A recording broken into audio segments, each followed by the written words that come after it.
Thank you, Admiral, for your continued service and willingness to lead in this important position. And I'd also like to welcome your wife, Christine. We are grateful to your family for their sacrifice and continued support of your service to the nation. You have served most recently as the commander of Fleet Forces Command, which included responsibility for STRATCOM's sea-based leg of the nuclear triad. That experience, along with your distinguished career of service across multiple theaters and command at all levels, will serve you well in this new role.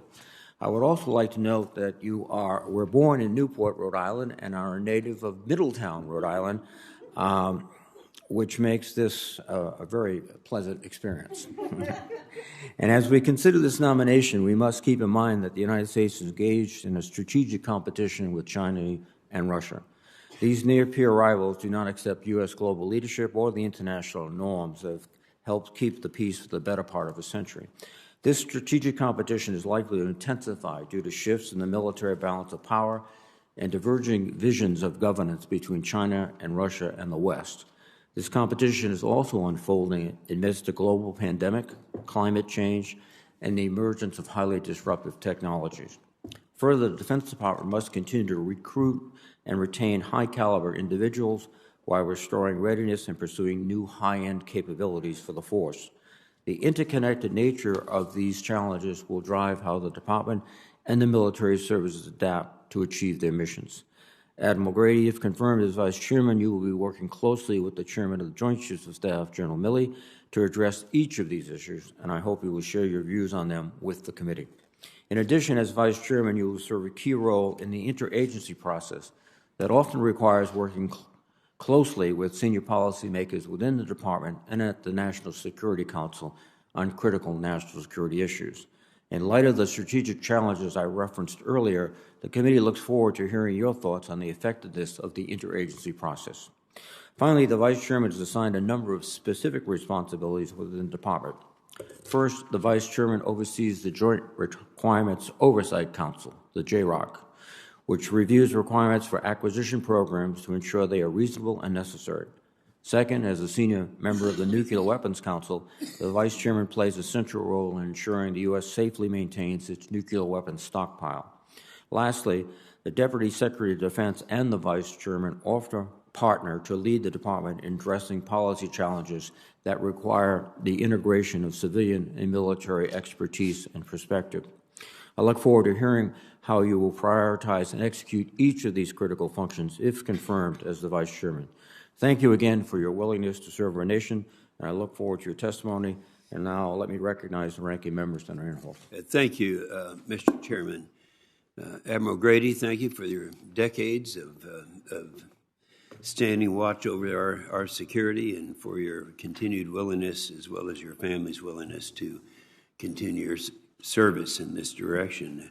For the past 3 years, this committee has used the 2018 National Defense Strategy to help guide our oversight and legislative direction. And I always like to comment that this is something that works. So many things don't work around here, but this does. It started off with equal representation, Democrats, Republicans, and has been a great guide for us. China continues to modernize its military at an alarming pace. On November 15th, Russia tested an anti-satellite missile, shattering a satellite into 1,500 pieces of lethal debris that made astronauts scramble for safety. Even more dangerously, Russia is postured to attack Ukraine in what could be the largest invasion we've seen since World War II. We've got to provide lethal assistance to Ukraine now to deter a Russian attack. Every day President Biden waits, he makes an attack more likely. Finally, the administration added to the problem with the botched evacuation of American citizens and allies from Afghanistan that we still recall, we remember, and we regret. This disaster shatters U.S. credibility and determines the trust of partners and allies, the same partners and allies who are supposed to be our biggest advantage over adversaries. And while the world gets more dangerous, the administration foolishly wants to cut defense spending. Thankfully, this year's NDAA, with its great success, I have to say, last night in the House, is bringing this back where it should be. Admiral Grady will be critical to helping this nation maintain an effective nuclear deterrent and accelerate adoption of advanced technology like the hypersonic weapons, advanced materials, and artificial intelligence to meet warfighting requirements. It's very rare, and the American people are now catching on that we are not in a position to be the number one in everything anymore, as it was ever since World War II. So I consider ourselves right now, as I've mentioned to you, Admiral, to be in the greatest threatened position that we've been in as a nation. So you got your work cut out for you. Thank you, Mr. Chairman. Thank you, Senator Inhofe. Admiral Grady, you're recognized for your statement. Thank you, sir. Chairman Reed, Ranking Member Inhofe, and distinguished members of the Senate Armed Services Committee, good morning to you all. It's a great honor to appear before you today as President Biden's nominee to assume the duties as the 12th Vice Chairman of the Joint Chiefs of Staff. And I want to thank the President, Secretary Austin, Chairman Milley, Secretary Del Toro, CNO Gilday, for their trust and confidence. I think it's important that I also recognize General Hyten and his wife, Laura, for their extraordinary service to our nation and to our service members and to their families. I'd also like to acknowledge the passing of your colleague, a great American senator, Senator Dole, and really to acknowledge his military service in support to our nation as a member of the greatest generation.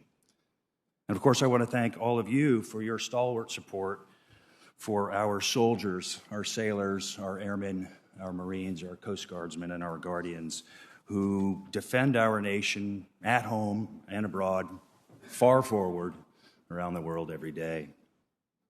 Joining me today is my wife, Christine, who has been my partner and my confidant and my rock since I was an ensign. She has been the model of family and service and strength.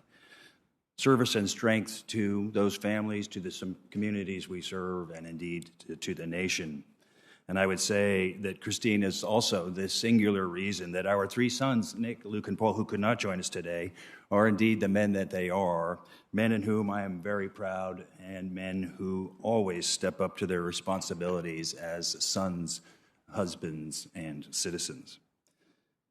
I firmly believe that family readiness directly contributes to operational readiness. I've always said that a stronger family means a stronger fleet, and after 37 years of service, I can confidently say that it is because of our families and their service and their sacrifice that we continue to be the most powerful military the world has ever known.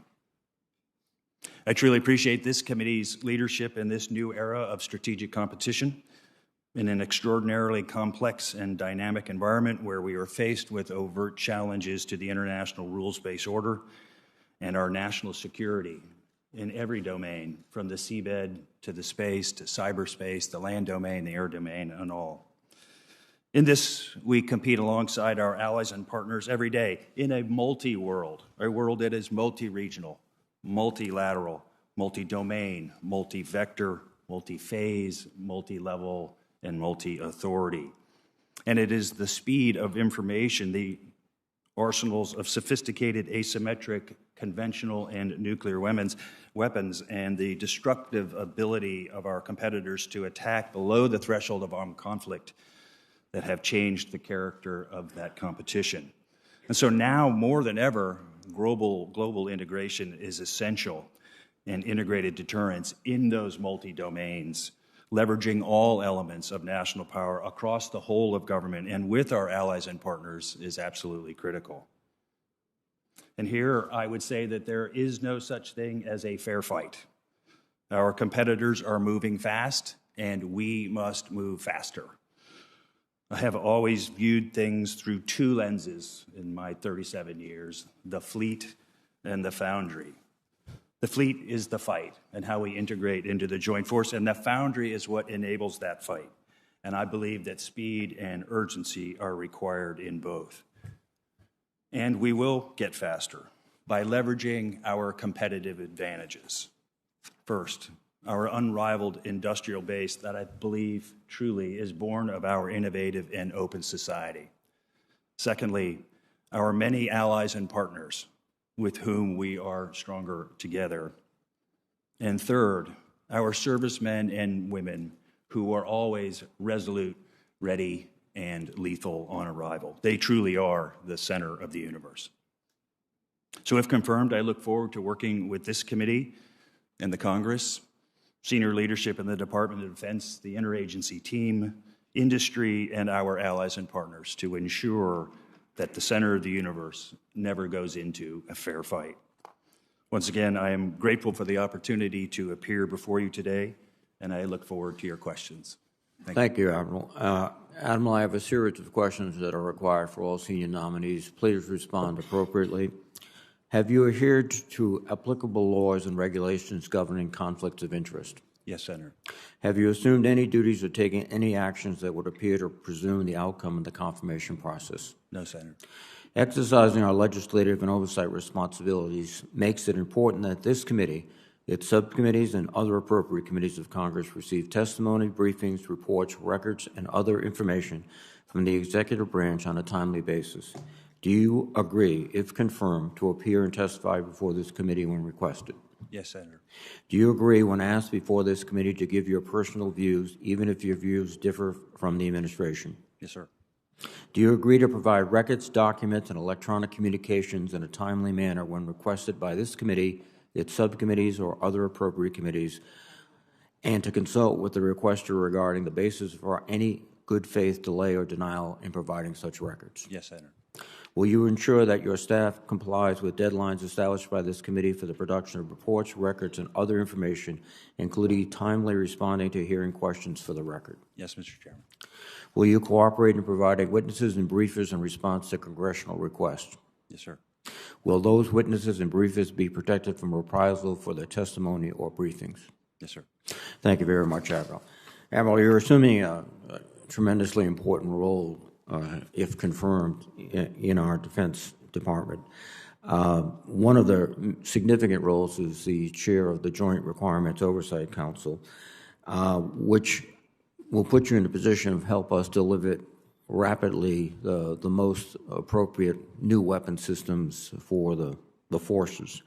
And as we discussed during the office call, JROC sometimes is subject to parochialism, that it's a service ratification rather than a joint analysis of what is available and what should be available to all the services.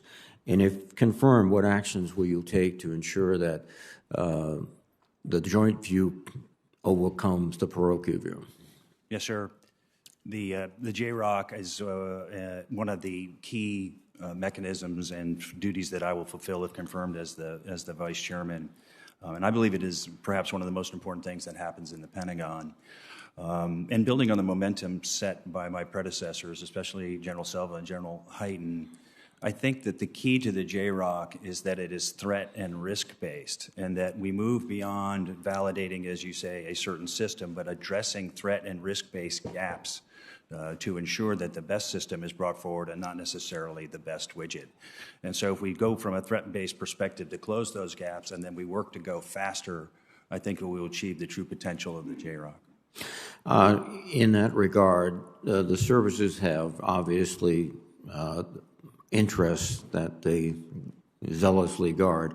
How will you sort of litigate or mediate between the service chiefs? Sure. Well, I think it's going to be fact-based and data-based. And so we will, if confirmed, making sure that the JROC operates on a disciplined and analytical basis to bring the data to the table that says this is the right decision or not. But certainly important dialogue with the services via the vice chiefs in the JROC process will be important so that I understand all of those various perspectives. But it has to be data informed. Thank you. Acquisition programs sometimes fail due to requirements that are technically unachievable at any reasonable cost or timeline. And other programs have requirements that don't appreciate commonly understood advances in global commercial technology. And then there's always a tendency to build a Swiss Army knife when a simpler blade would be appropriate. If you confirm, what steps do you take to ensure that requirements for new systems are technically realistic and also push the envelope forward but are technically realistic? Yes, sir. If confirmed, having a broader understanding of the wider possibilities that the technology database can provide us will be important. And so those relationships with the defense industrial base would be important, not just at my level, but I believe through the vice chairman, the vice chiefs of each of the services and throughout the larger apparatus of the Pentagon. The JROC will help with that, as will other mechanisms within the JROC process that allow us to cast that wide net to ensure that we have the systems that we need and that we get past just sticking with an existing widget. I think also, too, you mentioned a great point about simplicity. We do have a tendency to Christmas tree things a little bit too much. And so simplicity can be sublime in many perspectives from a technology perspective. We should look for that. And then a related question is, as the system is being developed, there's also a tendency for sort of a creep in major acquisition programs where they try to do more than they were even intended to do. How will you look and guard that? Sir, this gets straight to the discipline process that the JROC has to ensure. And so strong leadership in the JROC in consultation with my colleagues on the panel has to ensure a very disciplined approach to that so that we don't get that mission creep, which becomes very parochial at sometimes as you move forward.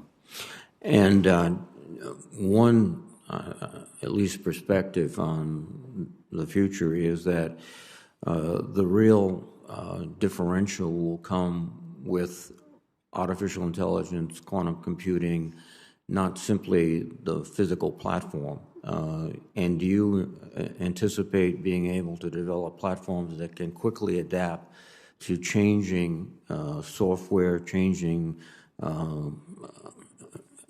aspects of this quantum and AI world? Yes, sir. I think that's going to be an important element of any new system that we bring to the table, that ability to get past a very hardware-oriented weapon system development to one that is software-oriented, such that you can have we'll say the mainframe, if you will, but then spin in new technologies in an app-based approach, which will allow us to get to the speed that I think we all want in our weapon system acquisition process. Thank you very much, sir. Senator Inhofe. Thank you, Mr. Chairman. Let me just get a couple of things on the record, and I already know the answer to this, and I think most people do here also, but it's important that we, I think, get it down at the very beginning so there's no misunderstanding. Our nuclear modernization, this goes back to General Hyten, a quote that he had. He said, "I look at our nuclear capabilities, our triad, our modernization program, are the minimum essential capabilities required to defend this nation. We have to defend against the most existential threat, and Russia and China and their capabilities are very important." So to me, those are the minimum essential capabilities that we have to build. And even at the highest rate, it'll still be just roughly 6% of the overall defense budget. I think we can afford that security. So I will ask you the question just to get you on the record and saying that we know the answer anyway, and that is General Hyten, that the most modernizing each, was talking about modernizing each leg of the U.S. nuclear triad and the National Nuclear Security Administration, NNSA, nuclear weapons complex is a critical national security priority. Do you agree? Senator, I do. A modernized and fully ready nuclear deterrent is one of the number one priorities of the department, and if confirmed, I would seek to ensure that. And I know you will. And however, that has become somewhat controversial in the past. We have to know where we're coming from. And lastly, I would ask is it your intention to continue General Hyten's efforts to reform the JROC process to move faster and adopt advanced technologies that help meet warfighting requirements. I know that you have responded to a discussion of this with our chairman, but I'd like to get your assurance as to what you will do with JROC. Sir, the efficacy of the JROC and the momentum that it is on now is extremely positive. And if confirmed, it would be my goal to bend the curve and to go even faster, to focus on the threat and the risks, to close those gaps, and to move as quickly as possible to get the tools to the center of the universe, our warfighters, as fast as possible. Excellent, and I know that's true. Thank you, Mr. Chairman. Thank you, Senator. Senator Shaheen, please. Thank you, Admiral Grady. Thank you for your service and your wife and your family's service as well. And congratulations on your nomination. I look forward to working with you if confirmed. You have served as commander of the Navy's Sixth Fleet, which is responsible for naval activities in Europe. And so I know that you've been witness to Russia's increasing aggression in the Black Sea and other areas of Europe. I know that the unclassified Global Posture Review for Europe emphasized a combat credible deterrent against Russia and enabling NATO forces to operate more effectively. Now, I'm pleased that the Biden administration has removed the cap on forces in Germany, active duty forces, and it's committed to maintaining a presence in Europe.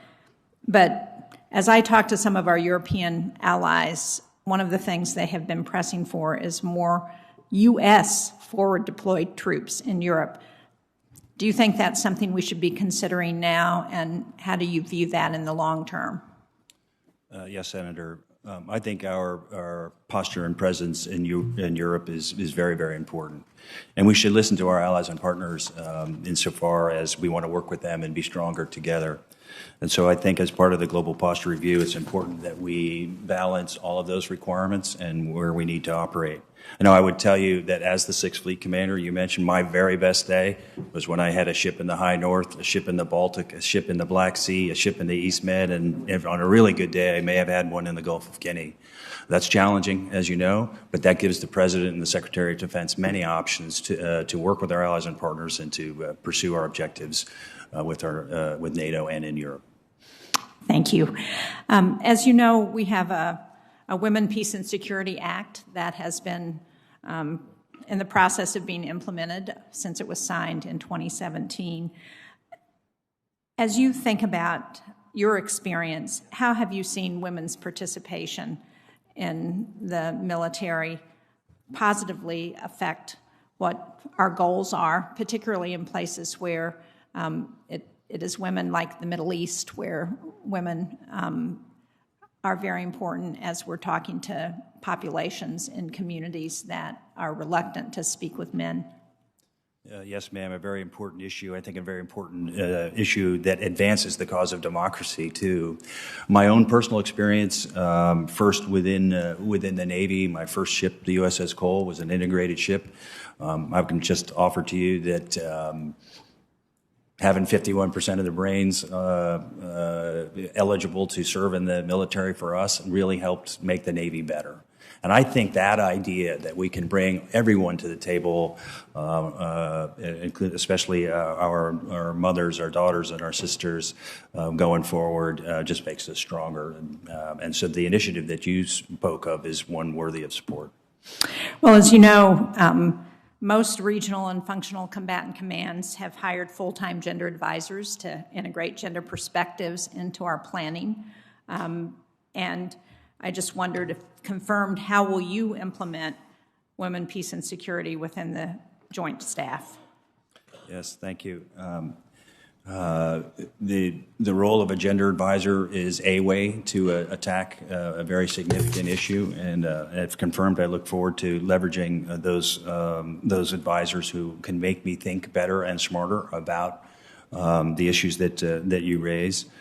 So I look forward to, if confirmed, understanding that ecosystem and helping advance that cause going forward. Again, We want to bring everybody to the table, get the advantage of all of their thinking, and it's also part of creating that safe and secure work environment for all of our sailors and soldiers, airmen, Marine, Coast Guard, and Guardians. Thank you. I would argue that it's important to our mission wherever we're operating in the world as well. And I will look forward to talking to you a year from now to hear what you've done to implement the Act within the Joint Staff. I want to raise another concern about what's happening with ISIS. The headlines, ISIS has faded from the headlines, and yet we know we have several very large camps that continue to be in Syria and Iraq that have women and children who are detainees from the war against ISIS and who have the potential to be radicalized and create a further issue with terrorists in the future. What's the military's role, or does the military have a role in supporting folks in these camps, and what should we be thinking about as we're looking at the future of places like Al-Hol, which has 94% of its occupants are women and children, but we know they're already becoming radicalized? Yes. The issue of ISIS as an example of violent extremist organizations is one we never can take our eye off the ball. It's one in which if we beat them here, they're going to squeeze and pop out somewhere over here, and we're going to have to continue to beat them. So the military piece of it is reactive in some respects, but it can also help create the conditions on the ground for better conditions and to help with those conditions that will not allow radicalization to continue.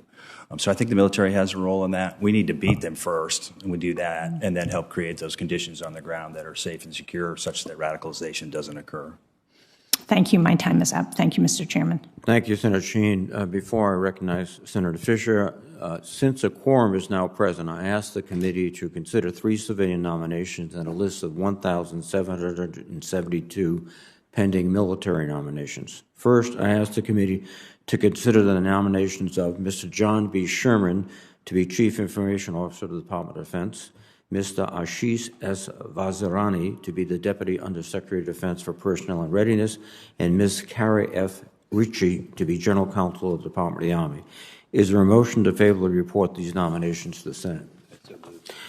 All in favor say aye. Aye. The motion carries. Finally, I ask the committee to consider a list of 1,772 pending military nominations. Of these nominations, 21 nominations are 1 day short of the committee's requirement that nominations be in committee for 7 days before we report them out. No objection has been raised to these nominations. I recommend the committee waive the 7-day rule in order to permit the confirmation of these nominations before the Senate recesses for the holiday recess. Is there a motion to favorably report this list of 1,772 pending military nominations to the Senate? So moved. All in favor say aye. Is it? The motion carries. Senator Fisher, please. Thank you, Mr. Chairman. Welcome, Admiral, to you and your wife this morning. I appreciate the discussion that you and I had earlier about the importance of modernizing our nuclear enterprise, and that you view nuclear deterrence as the department's highest priority, which you reaffirmed today to the ranking member. We are seeing Russia and China continue to expand their arsenals. Russia is pursuing a variety of novel nuclear systems, and China is conducting a strategic breakout that the current STRATCOM commander, Admiral Richard, characterized as breathtaking. What is your view of China's nuclear expansion, and what implications do you think that this has for us? I think that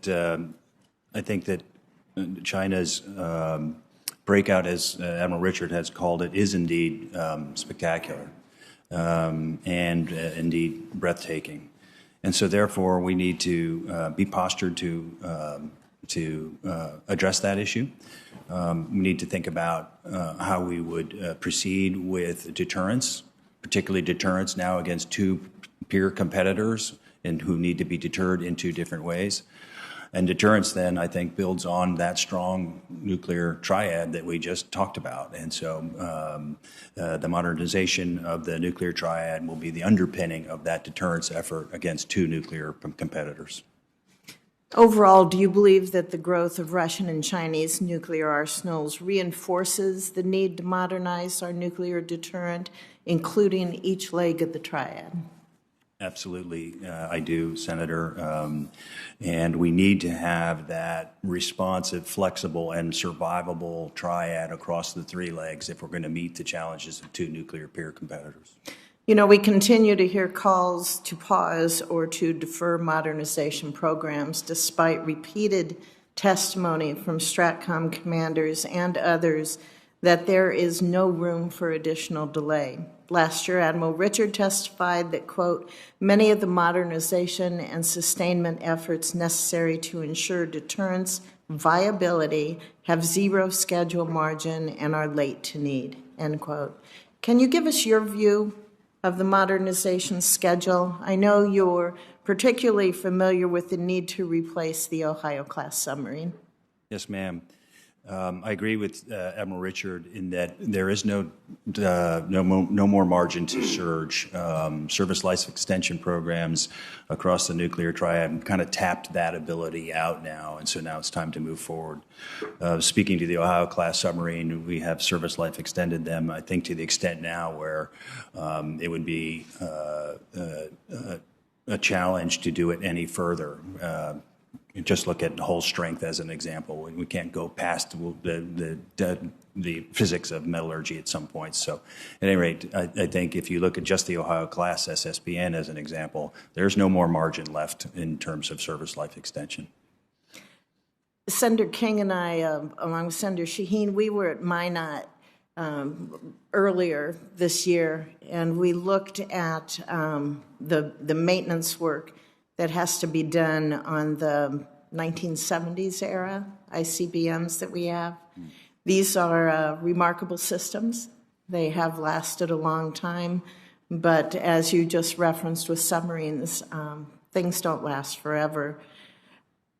When you hear about the GBSD program and the fact that it is important to continue that, the fact that study shows it is cheaper to have GBSD than the current Minuteman program that we have. Does that just reinforce your position on that leg of the triad, or do you think it needs to be studied even further? Well, first of all, thanks for going out and visiting the airmen out at great guys, great people. And their ability to maintain that system and have it at peak operational readiness really does speak to the center of the universe that we talked about. But I do believe that as we think about GBSD and the timeline there, at a certain point, it costs more to maintain than it does to remodernize, and we're approaching that. I think this last study showed that we have approached it. It's $38 billion cheaper to go with GBSD than to try and extend the life of the Minutemen. Thank you. Yes, Senator. Thank you, Senator Fisher. Senator Blumenthal, please.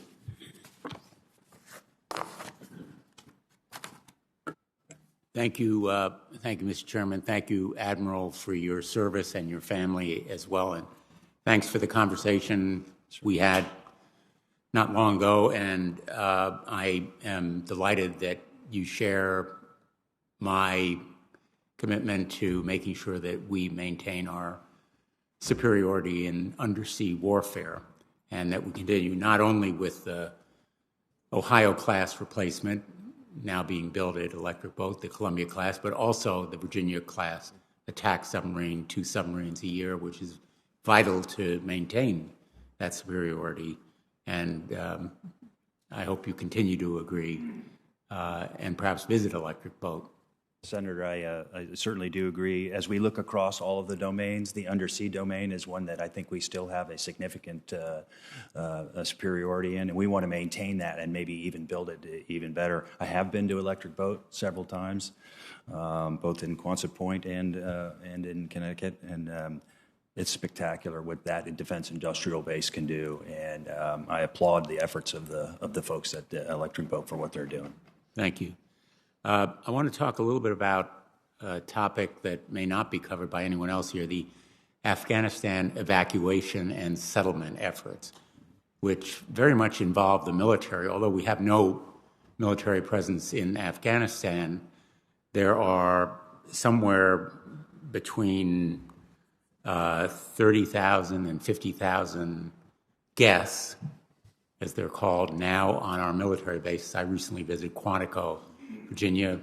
The United States Marine Corps is doing an excellent job. I'm really so much in admiration of the work that they are doing there, and I'm sure the other branches of service at our other bases. But these bases were supposed to be closed literally this week, and they're going to continue into February, March, perhaps beyond, because of the insufficient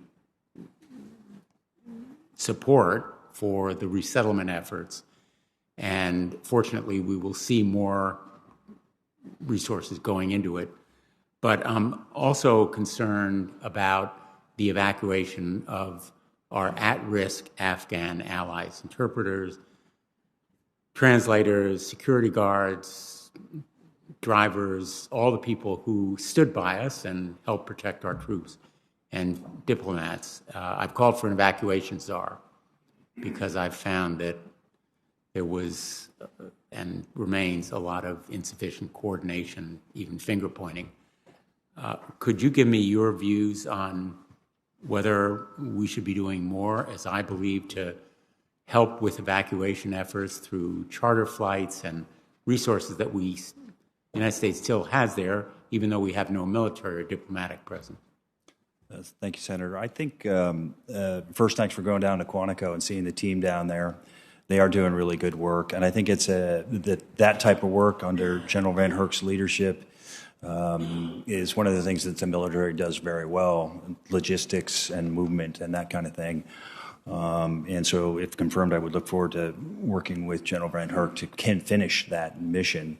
As to your point of folks that may be at risk still on the ground, if confirmed, I would look forward to working with the CENTCOM commander on what are the right ways to finish that mission as well. And it would be an important element of our discussions on going forward and concluding finally what we're doing in that part of the world with Afghanistan. I think you've put it really correctly, that it is a matter of completing the mission and honoring our commitment for men and women and their families who put their lives on the line, and now they have targets on their back because they sided with us in that conflict. So I hope to continue working with you. Finally, let me just ask your views on classification. Yesterday, I joined my colleagues in a classified briefing on the Ukraine situation. Obviously, we can't talk about it in this setting, except to say it was deeply sobering, maybe scary is the right word for it. And my feeling was, after hearing that briefing, as it is so often after such classified briefings, that the American people should hear what we heard. And for much of what was said in that briefing, it could be told to the American people without compromising sources or methods or other kinds of necessary assets or resources. I think there's too much classification, in short. Do you have a view on that point? Sir, thanks. We talked a bit about that in the phone call, and I would say that in general, we tend to overclassify and that we should work harder not to. But I think there's several good reasons for that. One is the transparency that we have with the citizens that we serve to explain what we're trying to do. Secondly, is being able to work with our allies and partners, as an example.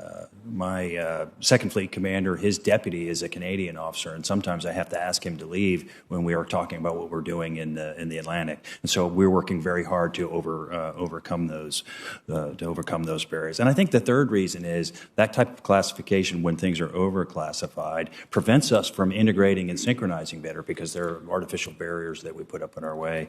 So in the end, I think we need to work hard to always push that down, the classification down, but still remaining sensitive to sources and methods that you correctly point out. And thank you for taking that brief. It is indeed sobering. Thank you, Admiral Grady. Yes, sir. Thank you, Senator Blumenthal. Senator Rounds, please. Thank you, Mr. Chairman. Admiral, I enjoyed visiting with you a few weeks ago in my office, and I thank you and your family for 37 years of faithful service to our country. And I appreciate your willingness to continue to serve in this very critical position. One of the items that we discussed at that time was your perspective on the principal cyber advisor positions that Congress has required in the last year's NDAA. And I appreciated hearing how much you valued having an independent subject matter expert with no day-to-day management responsibilities who, in your words, could speak truth to power regarding cyber activity throughout the departments. And I thank you for that, sir. On a related topic, and I think this is something that we don't spend enough time discussing and making clear, the Vice Chairman now leads the Joint Staff's electromagnetic spectrum operations cross-functional team and is the senior designated official for electromagnetic spectrum operations in the Department of Defense. That is a very valuable asset. A number of senators came together during the development of the bipartisan infrastructure bill to literally block efforts to provide critical electromagnetic spectrum for auction, meaning taking it out of the Department of Defense's perspective and putting it up for sale.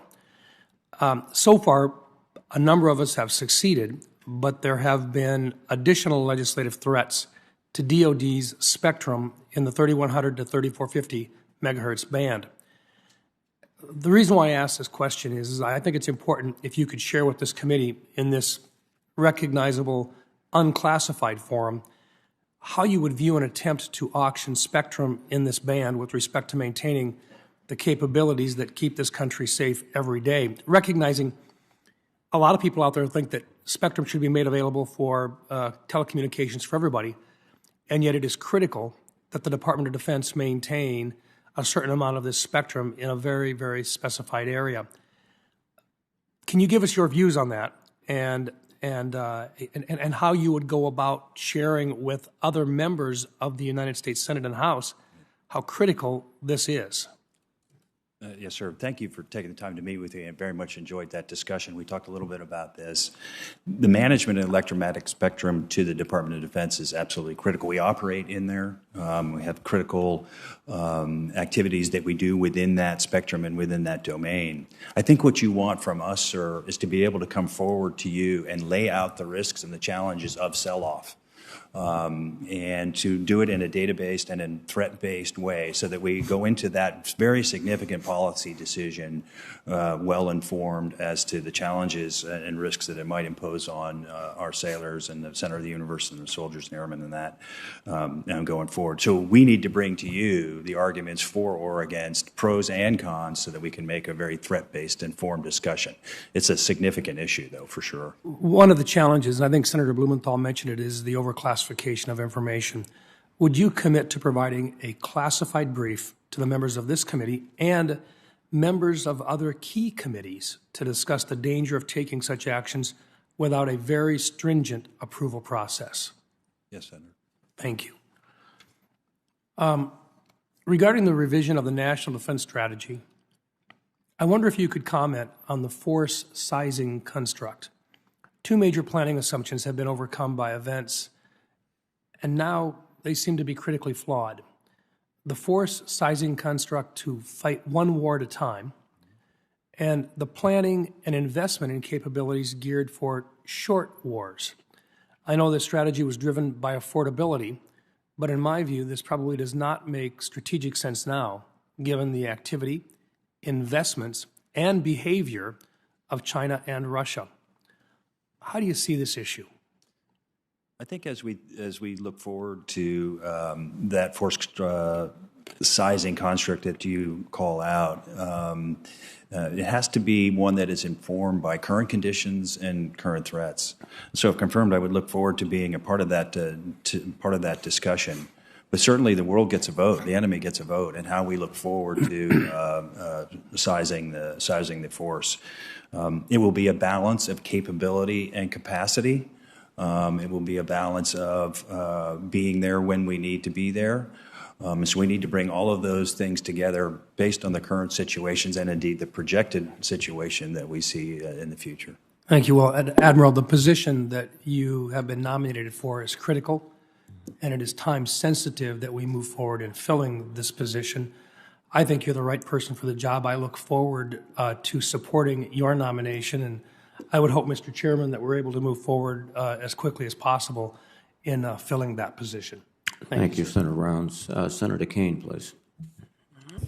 Chair. Admiral, congratulations to you, and I'll just tell my colleagues the Grady family is very beloved in Hampton Roads, Virginia. They're currently on their third posting into Norfolk, and I very much appreciate your long service. To tell my colleagues, if you read his biography, something really sticks out. He's the recipient of the Old Salt Award. I didn't know what that was, but I was intrigued, and I researched it. The Old Salt Award in the Navy is the award given to the longest-serving surface warfare officer, and he inherited that when Admiral Davidson retired.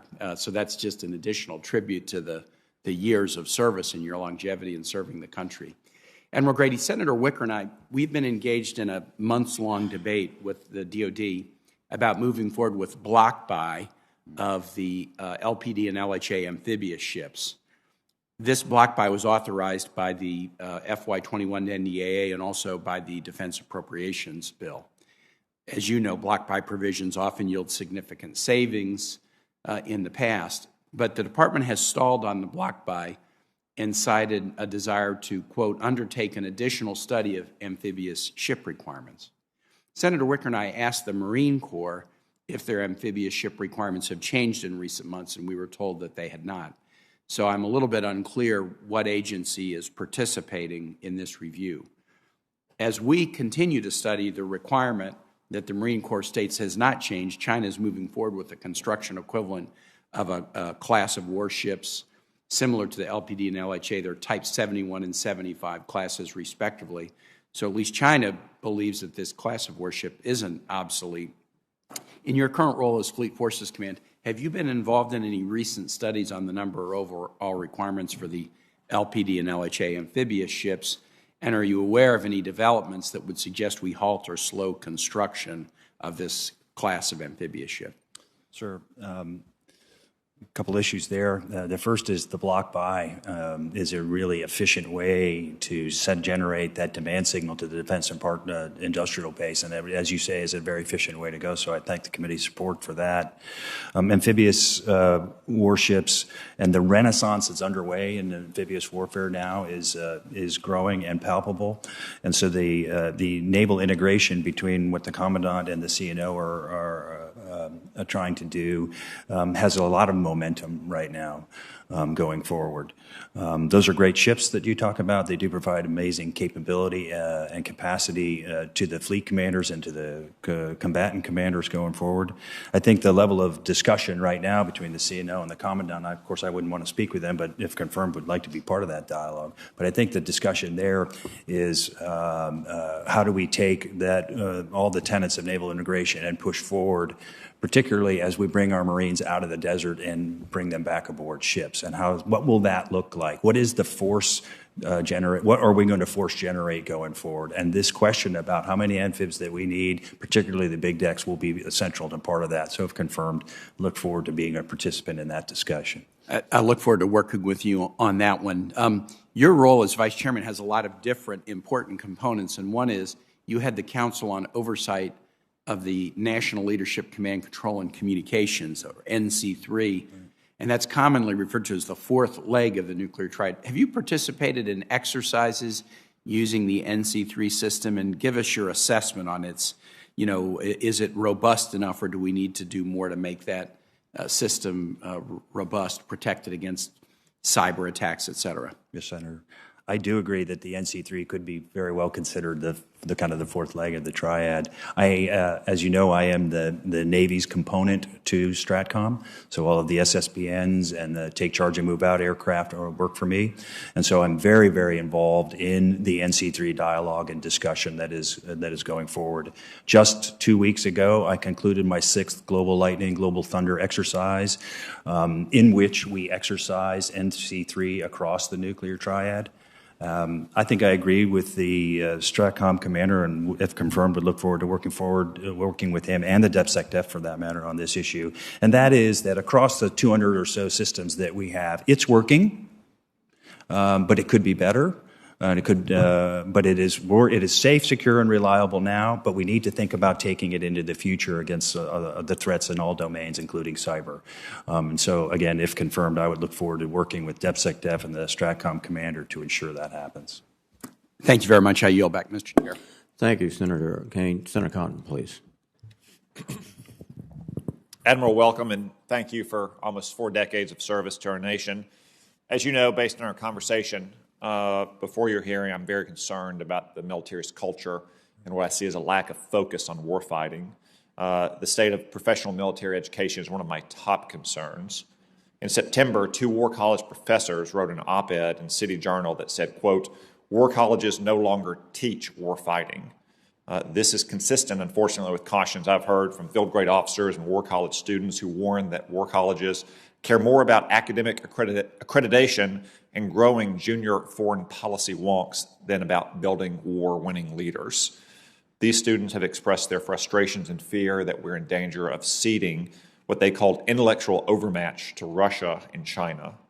I would note that it appears the Joint Staff seems to agree. They released a memo 18 months ago that called for renewed War College focus on lethality.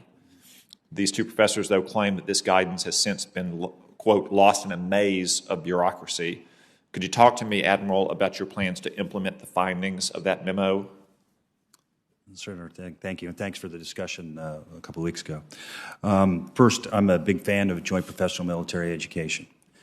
And for me, in my experience at National War College and my interactions with the Naval War College as an example, the key for JPME is to go beyond the tactical to the operational and the strategic. I think that's where we need to center our war colleges going forward. There is an element of policy, but how does the military fit within the policy pieces of the diplomatic, informational, military, and economic?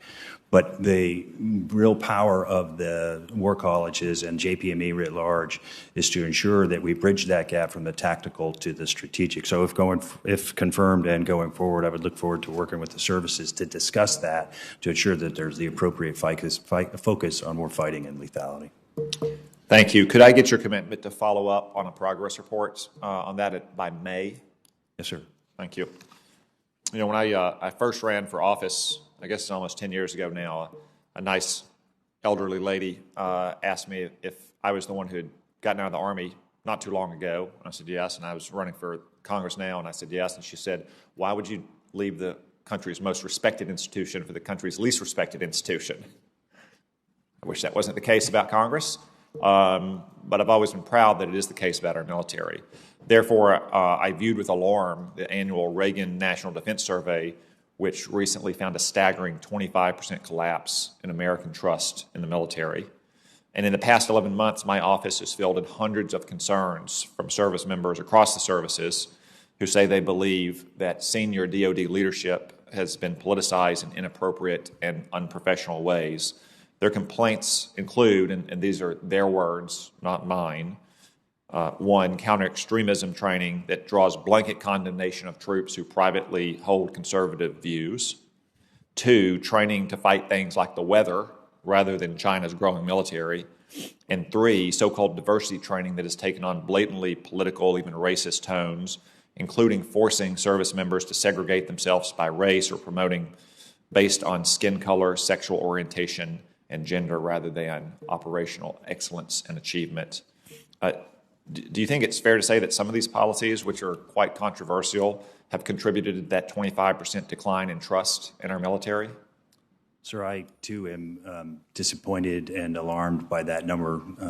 I read the same report that you did, and that's concerning to me as someone who's dedicated 37 years to this and take great pride in what we're able to do. I think the key issue here is what you expect of us, and that is that you expect us to remain apolitical and to provide our best military advice. I think that's the key issue, and everything we do needs to be revolved around that central concept.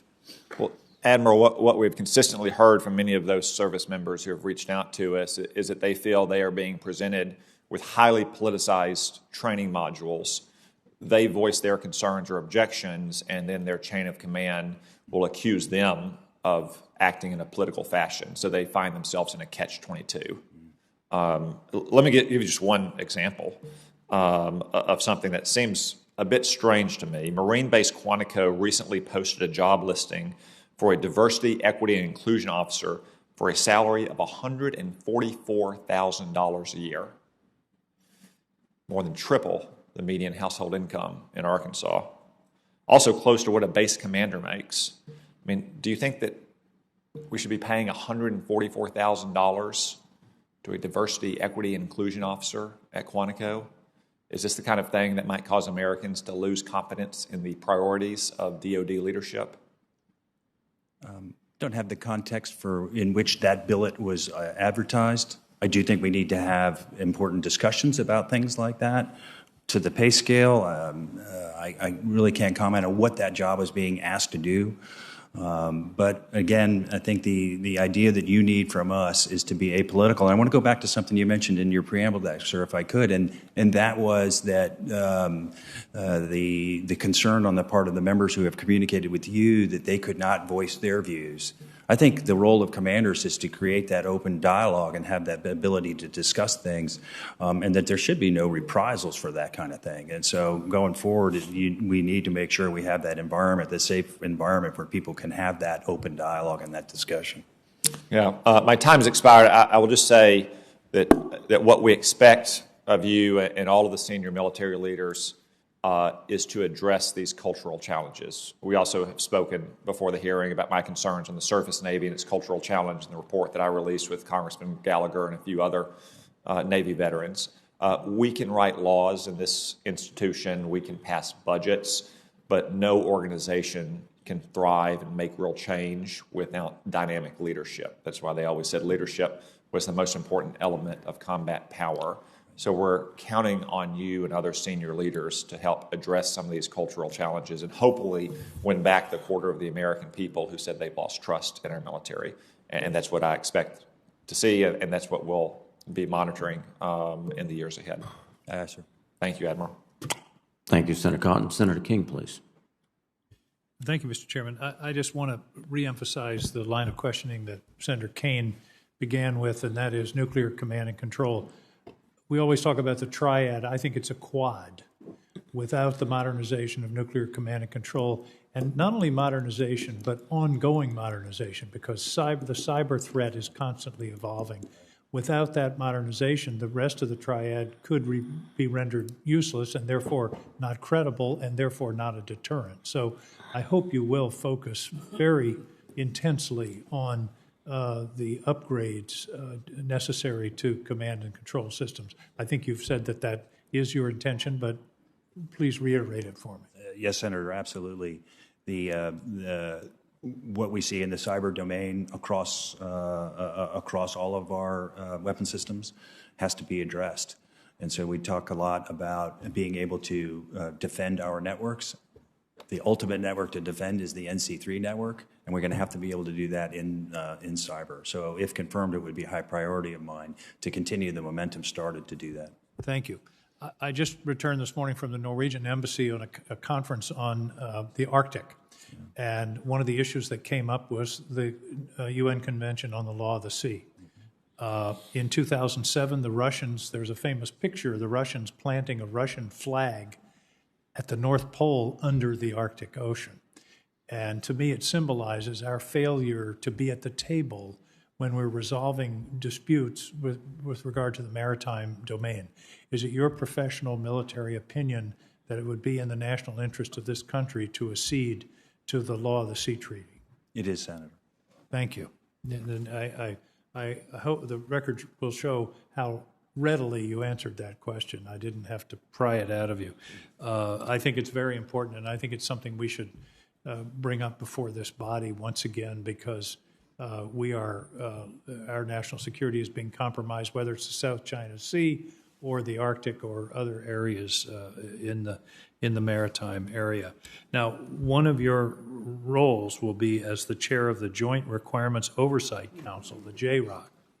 And again, recently I was at a dinner with some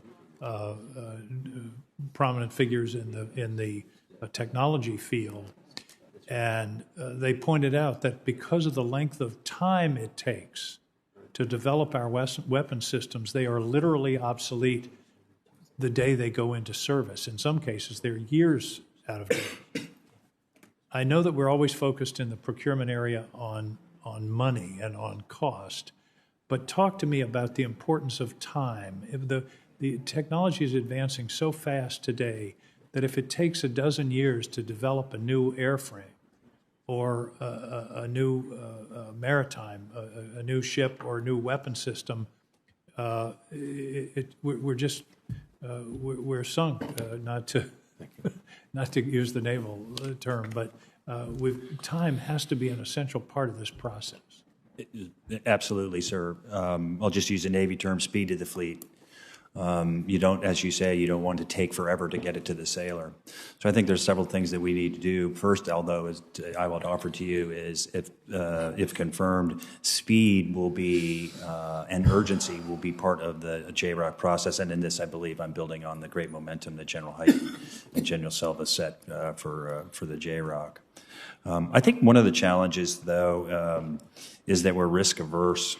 And so that we need to consider whether and adopt a strategy, if you will, that will allow test a little and learn a lot. And if there's failure there, then we can. In briefings that I've been in, one of the reasons given for the speed with which the Chinese have achieved what they have in hypersonics is that they're willing to fail.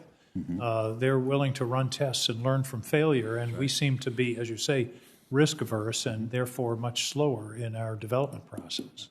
I would agree with you.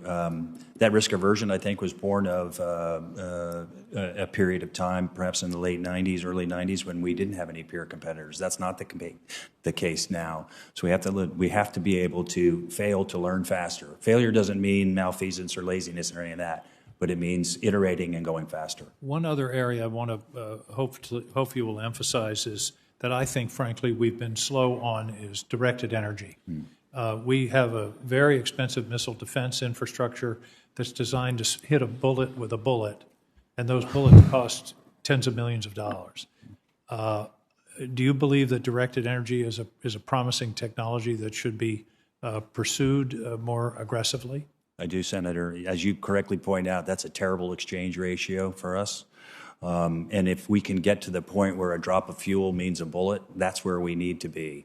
So pursuit, if confirmed, pursuit of directed energy and some of the other technologies that we've talked about now would be high on my list. But that directed energy then would be folded into an integrated network of capabilities that we can bring to the fight. But it's not going to happen unless somebody pushes it, and I hope that you'll be that person. Aye, sir. Thank you very much, Admiral. Yes, sir. Thank you, Mr. Chairman. Thank you, Senator King. Senator Blackburn, please. Thank you, Mr. Chairman, and thank you, Admiral Grady. We appreciate your time. I appreciated your phone call before Thanksgiving, Yes, ma'am. and we're grateful for your service. I want to talk with you a little bit about the role of the Vice Chairman within the Nuclear Posture Review. Mm-hmm. And in the past, the Joint Staff served in co-leadership roles with the SecDef, and presumably this was the way that it ensured the best military insight, intel insight, and advice available to make certain that that was a part of the analysis. And in this year's SASC NDAA, we included a codification of that practice for the Biden administration's first NPR. And of course, we're trying to push that on across the finish line at this point. So, is the vice chairman a co-chair of the administration's ongoing NPR? The vice chairman is an advisor to that process now. Okay.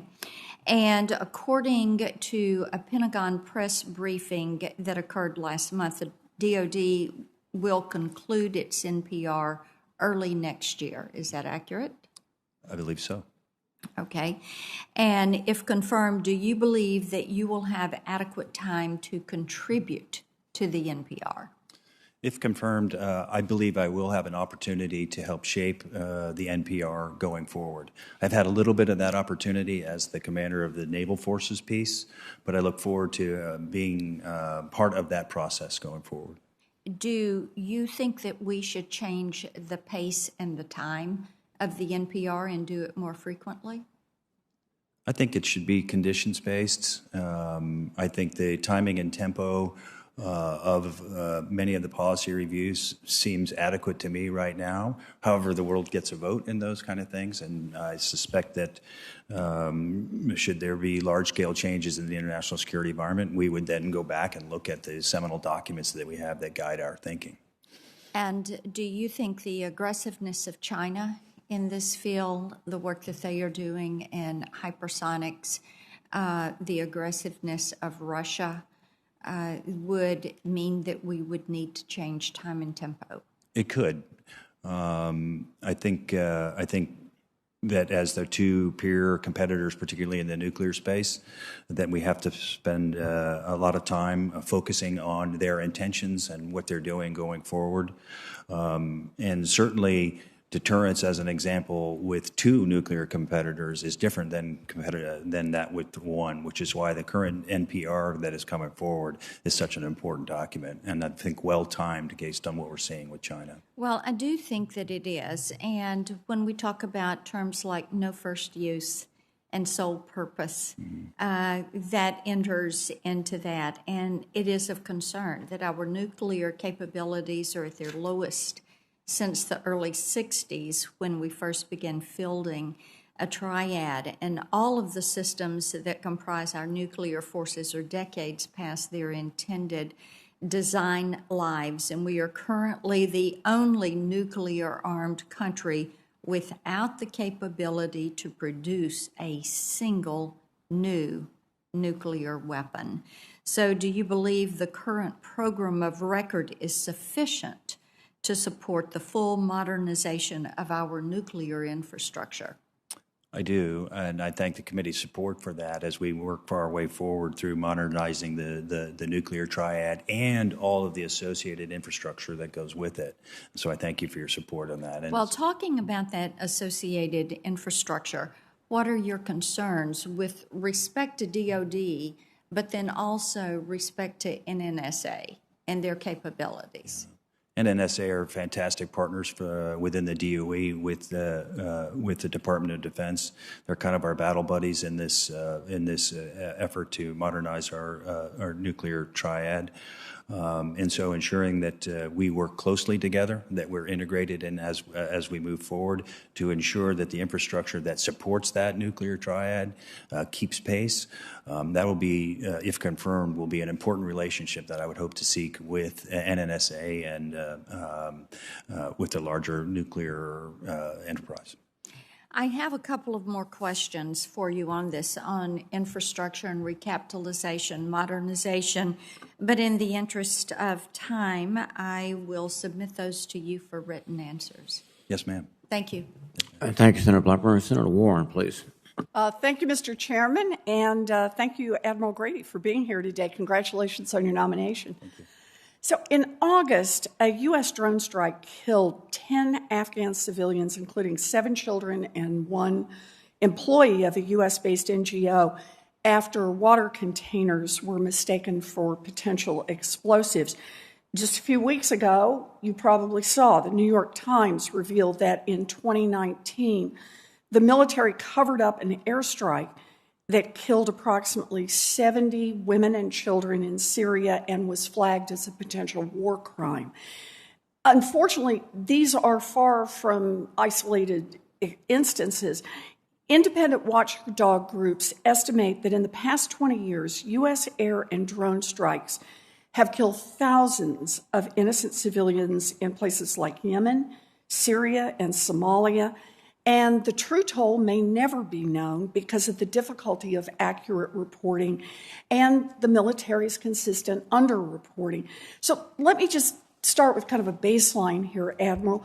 Would you agree that the rates of civilian casualties are unacceptably high?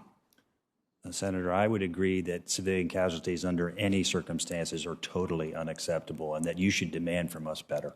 I appreciate that answer very much, Admiral. But here's the thing. Despite this terrible loss of innocent life, no meaningful reform or change has been implemented. For years, DOD has turned a blind eye to civilian casualties and has also failed to distribute ex gratia money that Congress has authorized for survivors. This is just wrong.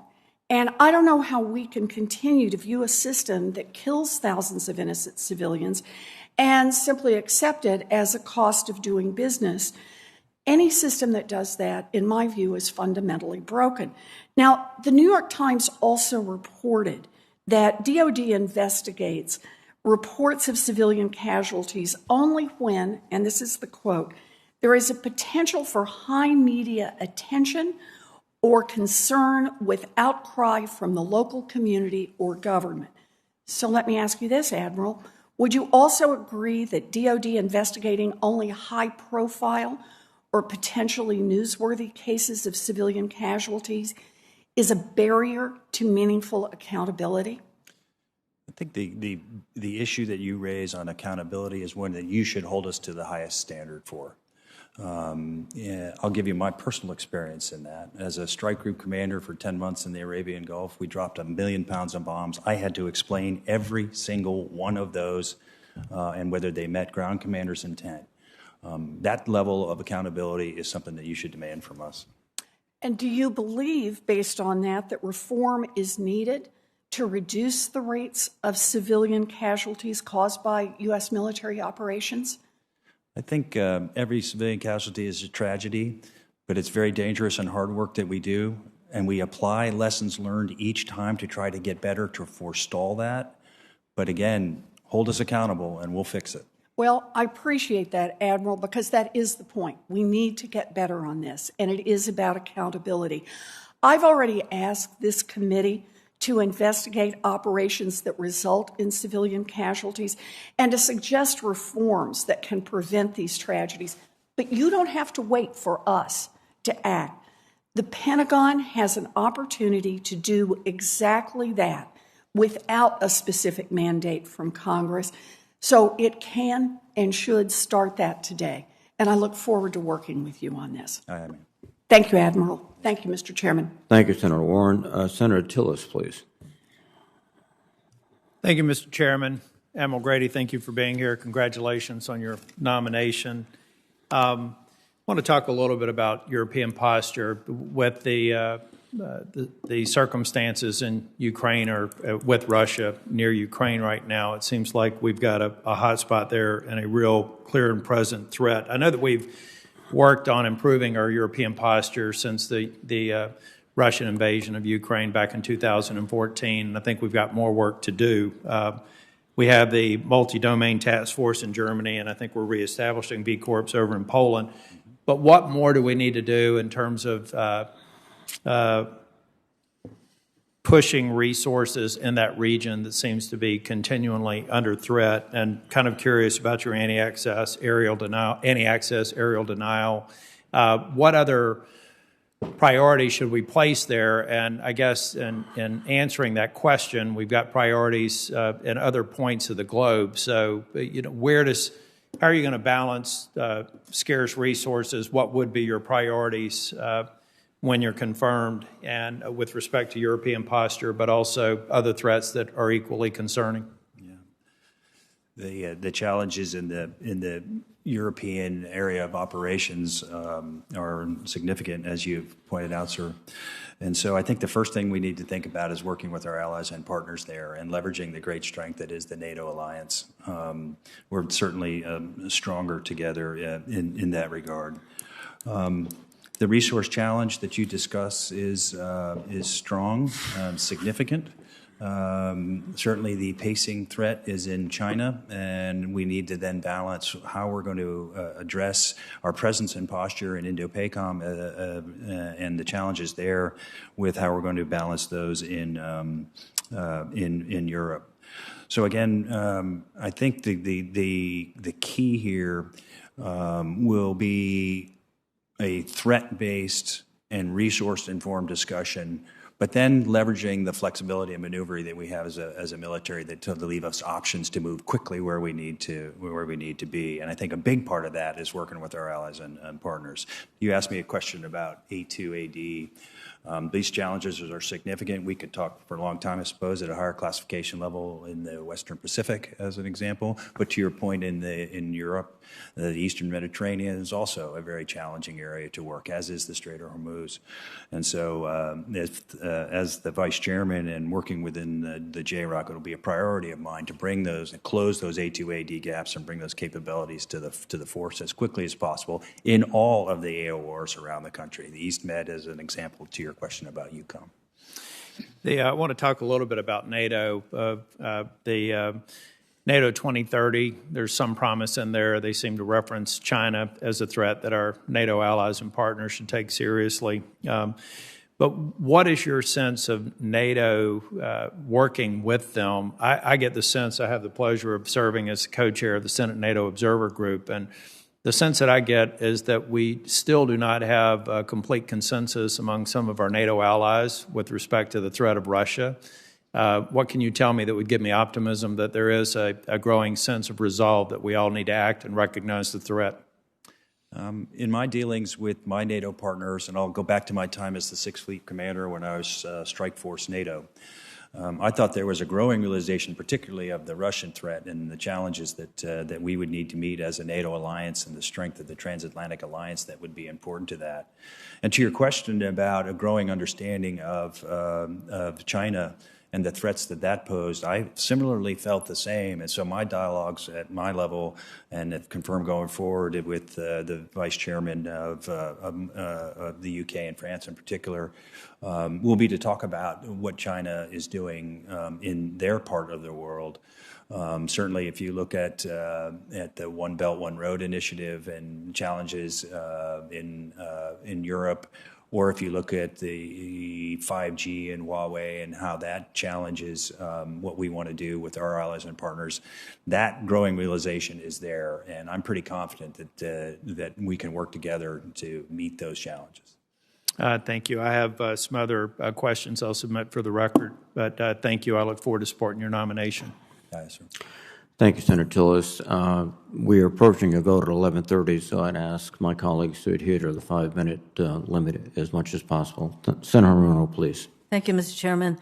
Admiral Grady, normally I start each nomination hearing with a series of questions related to a nominee's fitness for service.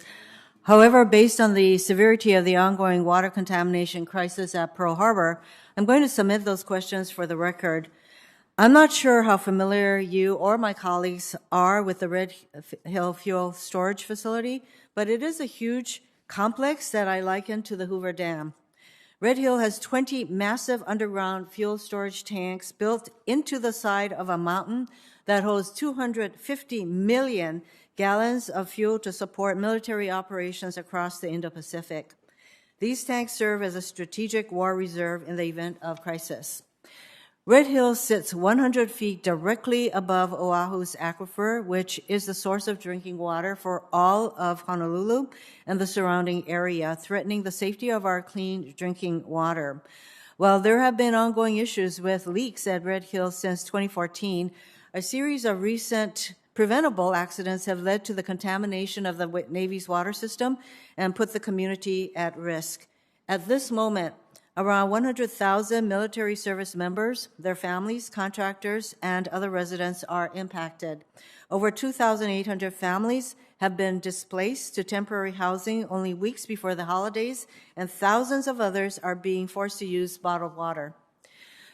This is not just a short-term matter to resolve the drinking water problem, which the Navy must do expeditiously, but also a long-term question about the department's plans for strategic fuel storage. On Monday, I joined Governor Ige and the Hawaii delegation in calling for the Navy to immediately suspend operations at Red Hill, while they confront and remedy this crisis. Governor Ige then directed the Navy to cease operations at Red Hill and defuel all the tanks. The Department of Defense needs to provide answers to the citizens of Hawaii and the nation as a whole about how it can safely protect the aquifer while still storing the required fuel reserve for national security, even if that means ultimately moving the fuel elsewhere. In the past week, I have spoken with the Secretary of the Navy, the Chief of Naval Operations, and the Commander of Indo-PACOM multiple times about how to resolve this crisis.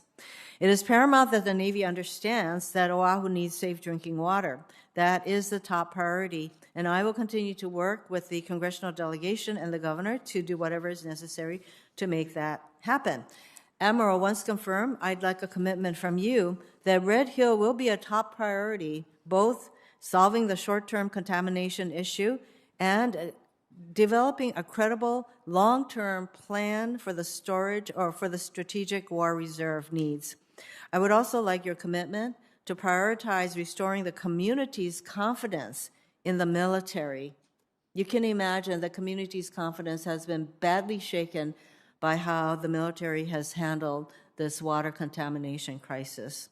Indo-PACOM is our country's priority theater, and DoD's budgeting and infrastructure decisions need to more strongly reflect that reality. Admiral, can I get your commitment that if confirmed that you will make Red Hill now and going forward a priority, a top priority? Yes, ma'am. The safety of our citizens, our Navy families, our military families is of the highest importance. And you have my commitment that if confirmed, I will work with my very close colleague, Chris Aquilino and Sam Paparo, to ensure that we move forward appropriately, both first and primarily on the safety of our citizens, but then on the logistics implications going forward. Thank you very much. Thank you, Mr. Chairman. Thank you, Senator Rona. Senator Sullivan, please. Thank you, Mr. Chairman, and Admiral, good to see you again. I appreciated our meeting, and I look forward to supporting your confirmation quickly. Let me just begin. Why do you think the White House left this seat open? My understanding is they had names back in January for the American people. I'm quite concerned. We don't have a vice chairman of the Joint Chiefs of Staff. We have all these challenges that we're facing as a nation. Russia is looking like it's possibly going to invade Ukraine. Xi Jinping is very aggressive towards Taiwan, and we don't even have a vice chairman of the Joint Chiefs of Staff. Why do you think it took so long to put your name up before this committee? Sir, I'm not privy to the process by which the nomination worked its way through the process. I'll just say I'm happy to be sitting here now, and if confirmed, look forward to working with you. Well, I think it's part of a broader trend, a dereliction of duty trend as it relates to the military and this White House, this president. They don't seem to prioritize the military. The vice chairman position's open right now. That didn't have to happen. Unforced error doesn't certainly help our national security. And I've been raising this issue a lot. The president's budget does double-digit increases in terms of almost every federal agency, with the exception of two. Two get cuts, significant cuts, if you keep it for inflation-adjusted cuts. The Department of Defense and the Department of Homeland Security. Dead last. Again, there's not a prioritization of the military. What do you think that Xi Jinping or Putin see when they see a budget requests like this from this president's White House? You think that that gives them encouragement that we're cutting our defense spending? I think that as we look at their budgets, they look at ours, and they try and attempt to draw conclusions from that on our way forward. In your personal opinion, do you think at this moment in time, cutting our defense budget is a good idea for national security or a bad idea, in your personal opinion?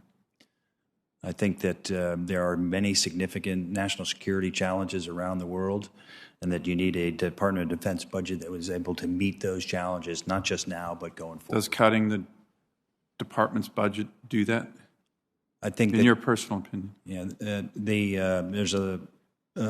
there are risks and challenges there that that we need to face, and that we need to have the appropriate funding level to do that. You're not answering my question with respect. Do you think that cutting the defense budget does that? I mean, just a yes or no. Personal opinion. I think that stable and predictable and adequate funding is important, and that it needs to keep pace with the threat and inflation. This doesn't, does it? This is challenging. This doesn't. Let me just be more specific. This budget and the request from the Navy actually shrinks the fleet. Commissions 4 new ships, retires 8. Do you think shrinking the U.S. Navy fleet is something that Xi Jinping and the Chinese Communist Party would welcome or would be against? The U.S. Navy fleet shrinking, which is what this budget by this president does. You think? What do you think the Chinese think of that? I think the Chinese look at an isolated shrinking of the budget as a positive thing. Yes, I do too. Well, fortunately, this committee rebuked the president and others, and we put forward what the National Security Commission, bipartisan, by the way, recommended to increase defense spending 3 to 5% per year, real budget, a real increase, inflation adjusted. That's what this committee responsibly did, and we certainly hope that as we look forward to appropriating that we'll do that. Let me ask one final question, then I'll have a number for you that I'm going to submit for the record. There has been a dramatic, and you and I talked about this, trust in the military in terms of a decline, actually plummeting. The Reagan National Defense Survey says that for the first time ever, a minority of Americans, only 45%, report having a great deal of trust and confidence in the military. This is down from 70% in 2018, 3-year drop. Why do you think that's happening? Well, at first, I'm disappointed to see that number. So am I. Someone who served for 37 years, take great pride in what I do and what our servicemen do every day. That's disturbing. I think the key for us to help combat that is to be as transparent in what we do and as apolitical as we possibly can be. Let me ask one final question. The Undersecretary of Defense, number three position in the Pentagon, he said one of his priorities in his confirmation hearing was to, quote, stamp out systemic racism within the ranks. Do you think the military is a systemically racist institution in your experience? And do you think that having senior officials say that kind of thing is actually one of the things that undermines trust? I think it's really important that we have discussions about anything that challenges the safe and secure working environment for our force. That's a commander's business to do that, and racism is part of that. I'll give you my personal experience. Personal experience. Every time I do a fleet unit visit, whether it's an airplane, a squadron, or a submarine, I ask these questions. And we'd work really hard to have that dialogue, that important dialogue that we need to have about racism. And we all agree that there is no place for it in our military. Thank you, Mr. Chairman. I'll submit more records or questions for the record. Thank you, Senator Sullivan. Senator Peters, please. Thank you, Mr. Chairman, and good morning, Admiral, and congratulations on your nomination, and thank you for being here today and offering some of your thoughts. Admiral, in advanced testimony, you expressed concern with both state and non-state actors' ability to successfully execute large-scale influence operations against the United States and its partners, and certainly I share those concerns, and we have a lot of evidence of that on a almost daily basis. So I want to kind of hear your views on organizing our information warfare capabilities. This is a wide-scoping issue, I understand, but information clearly is a domain and a warfighting function with a very strong human dimension to it as well. But we should never exceed the need for some overarching guidance, planning, and authorities when it comes to all this. So my question to you is, would the joint force be more effective and by extension perhaps more resilient if information warfare fell under a single entity such as a functional component command? Yeah. First, I agree with you, sir, on the challenge that information warfare presents to us in the modern realities of warfare going forward. And winning and dominating in the information space is going to be just as important as in the military or the diplomatic or the lawfare or the economic. And so going forward, we're going to have to do and work very hard to ensure that happens. I think the best response from an information perspective, though, is that, to answer your question directly, is that it should be integrated across what all of our, we'll use the COCOMs as an example, it has to be integrated in everything they do from the ground up. It can't be something that's bolted on the bottom. My discussions with my colleagues who are fleet commanders or who are combatant commanders now, I think they get that. And so I think as the vice chairman, if confirmed, it would be my job to help encourage that integration baked in from the bottom as equally as important as what we do from the tactical to the strategic. Mm-hmm. Well, and as we look at malign influence in information warfare, there are certainly vulnerabilities in governance, and that can turn some of our neighbors and our allies into targets of opportunity for financially motivated cyber criminals. State-sponsored actors, certainly linked to China, to Russia, and Iran, are conducting extensive cyber espionage operations, information operations. So my question for you is, do you believe that security assistance should include cybersecurity assistance to help our partners protect their critical infrastructure or to enhance their resiliency against this sophisticated information warfare that we're seeing across the globe? Yes, Senator. First, you are stronger together with our allies and partners, one of those great competitive advantages that we have. And so in the cyber realm, then, working together within cyber to meet those threats that you have pointed out is incredibly important. And so I do think that there are venues for us to help and to learn from them as well in the cyber domain going forward. Right. Well, thank you. Discussion of great power competition tends to emphasize capabilities and resources that prepare for potentially armed conflict. But I would like you to address a little bit how we would employ our military instrument of power against a broad spectrum of non-military threats. We've already talked about cyber and information warfare. But I believe that irregular warfare architecture represents perhaps a proactive shaping process through competition and generates some options if tensions escalate or if deterrence fails. So my question for you is, how should the joint force be competing actively in this environment while deterring escalation and shaping theaters in a way that will help us should deterrence fail? So I think there's several elements to that.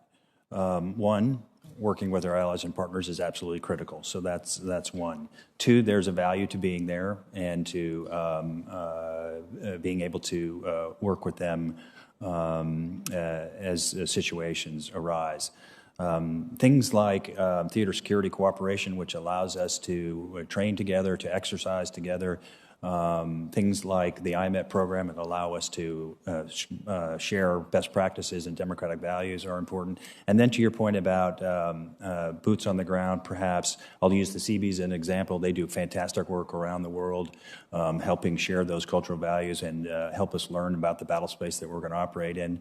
And then at the higher end, irregular warfare, whether it be SOF or something else, is absolutely critical to everything we do. And it's across all phases, from pre-conflict to post-conflict. Well, very good. And When I served in the Navy Reserve, I served in a CB battalion, so I appreciate you bringing up the CBs. Sir. Thank you again for your answers, Admiral. Thank you, Mr. Chairman. Thank you, Senator Peters. Senator Scott, please. I'm going to let Senator Hawley take my time. Senator Hawley, please.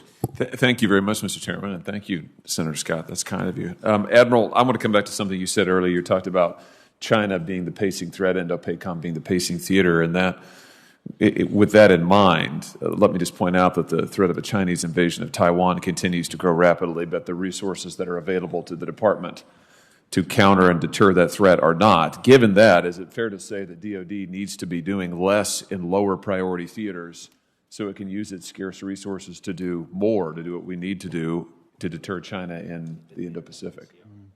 Yeah, that gets to that resource balance question that we were talking about, sir. And so certainly if the pacing threat is in the Indo-PACOM theater, then working with the combatant commander, Admiral Aquilino, my close colleague, it will be important to provide him the resources he needs to help shape that environment and make those priority-based discussions based on the threat. Are you concerned that the Global Posture Review released last week doesn't name a single region where DoD plans to do less? Not part of the process to build the Global Posture Review.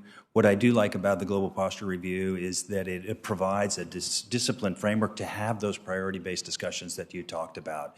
And so I think that's a great promise of the GPR going forward. So you're not concerned is the answer to my question?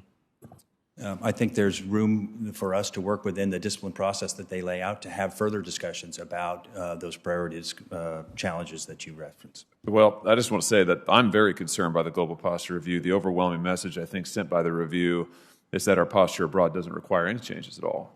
The review doesn't recommend any major changes. I think that's a big mistake. We cannot continue to do what we're doing and adequately deter China in Asia. Let me ask you about our force planning construct in the 2018 NDS. It shifted that construct, that the NDS shifted focus from maintaining our ability to fight and win 2 regional wars to fighting and winning a single war against a great power. Senator Rounds was asking about this earlier. Do you agree with the force planning construct used in the 2018 NDS? I think as we work on the NDS and if confirmed, I look forward to being part of the next NDS. I think we're going to have to look really hard at that force planning construct. It's conditions-based, it's threat-based, and the situation, as I say, the world gets a vote, and we're going to have to look at what that means with 2 peer competitors and how we're going to adjust that. Well, let me ask you too this way. The Assistant Secretary of Defense, Mara Carlin, wrote to me earlier this year, I'm quoting her now, "I believe that the force planning construct should prioritize and focus on China unless and until the security environment changes dramatically." She goes on, "The threat China poses to Taiwan should be a priority for the force planning construct." Do you agree with Dr. Carlin?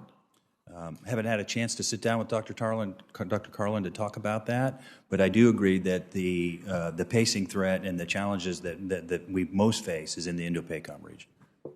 With regard to the force planning construct, Dr. Carlin also wrote, and I'm quoting her again, "While the U.S. military will invariably need to juggle other challenges simultaneously, it would need to reprioritize those should a conflict with China arise." Do you agree with that the U.S. military will need to reprioritize other challenges, for instance, in Europe, should a conflict with China arise so that we can focus on Absolutely.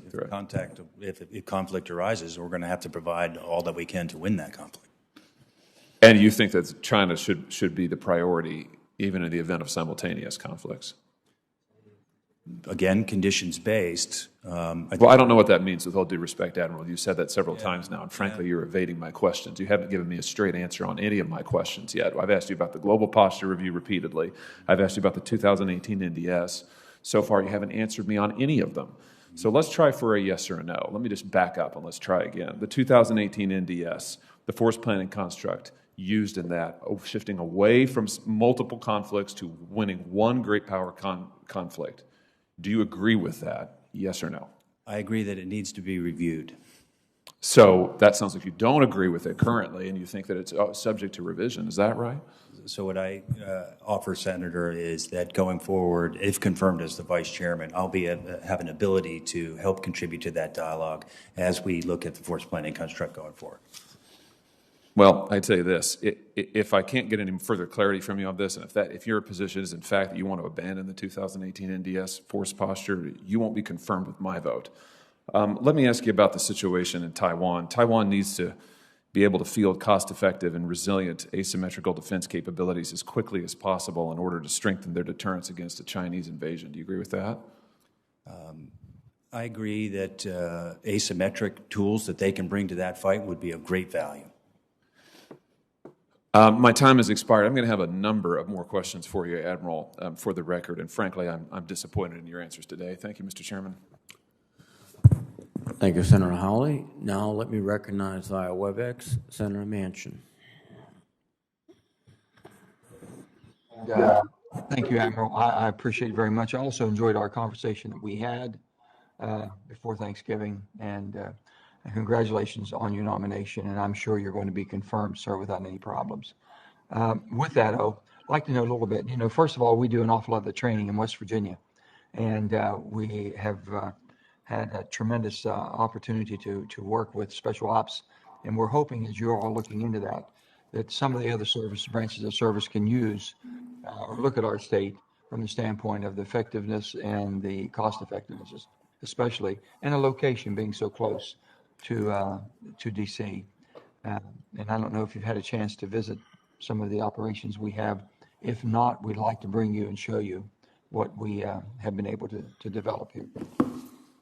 Sir, I have not had the opportunity to visit the facilities that you discussed, but if confirmed, would look forward to spending some time with those troops. We'd love to get you out as quickly as we could, so that'd be great. I was pleased to read about the focus you have towards interoperability. I know we touched on it briefly, and this has been in your advanced questions. Interoperability with our allies is something that I'm sure that you spent quite a bit of time designing, implementing as Commander of U.S. Fleet Forces. Can you describe some of those experiences and tell us how you plan to expand them with all of our allies?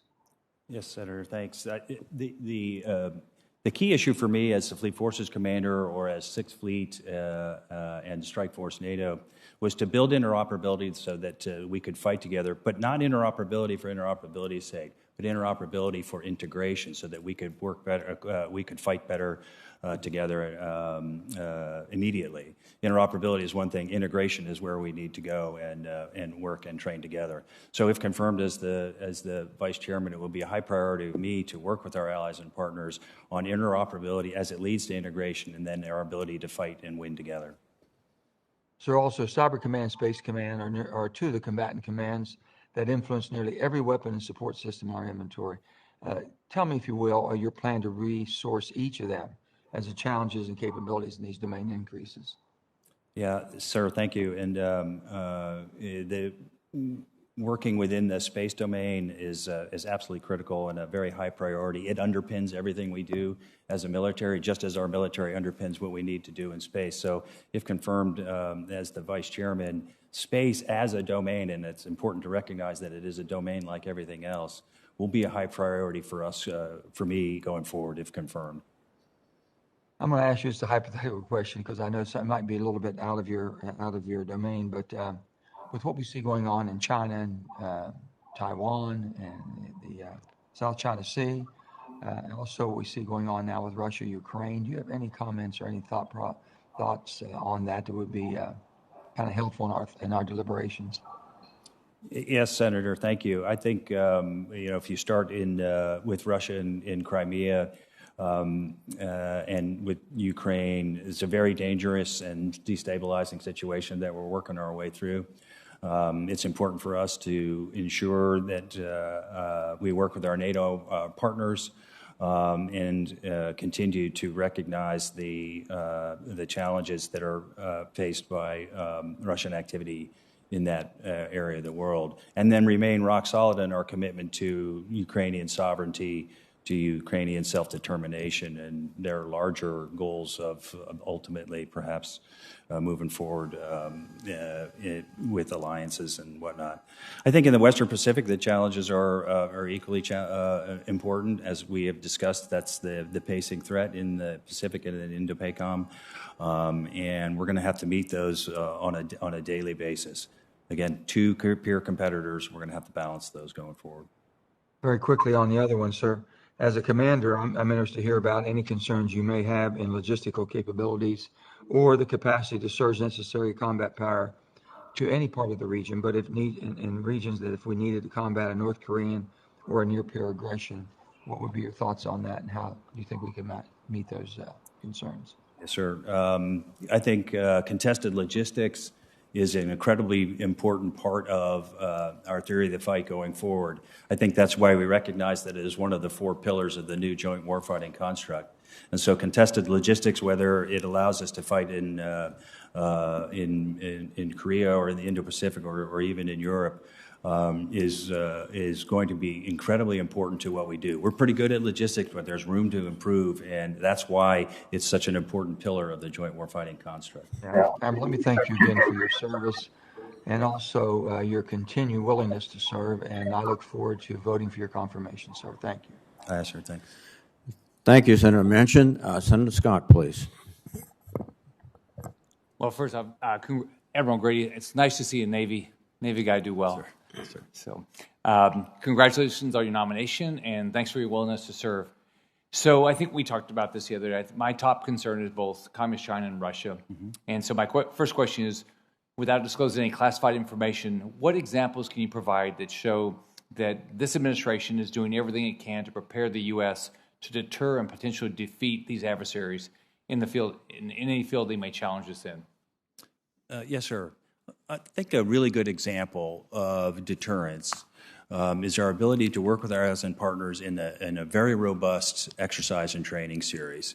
And so I'll just use my most recent example where we did the large-scale exercise within the Department of Navy. That was the first global large-scale exercise that we've done that crossed the spectrum, that crossed the globe from Indo-PACOM all the way into Europe. And so that demonstration of credible combat capability on a globally integrated basis, which was the value of LSE, I think is a really good example of how we can continue to press deterrence and to demonstrate that credible combat capability that underpins that deterrence.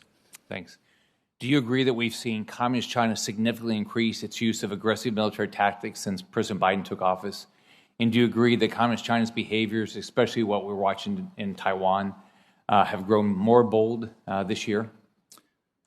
I think Communist China's activities have been relatively consistent over the last few years, and are certainly, and particularly the rhetoric, is certainly something that we have to recognize and address.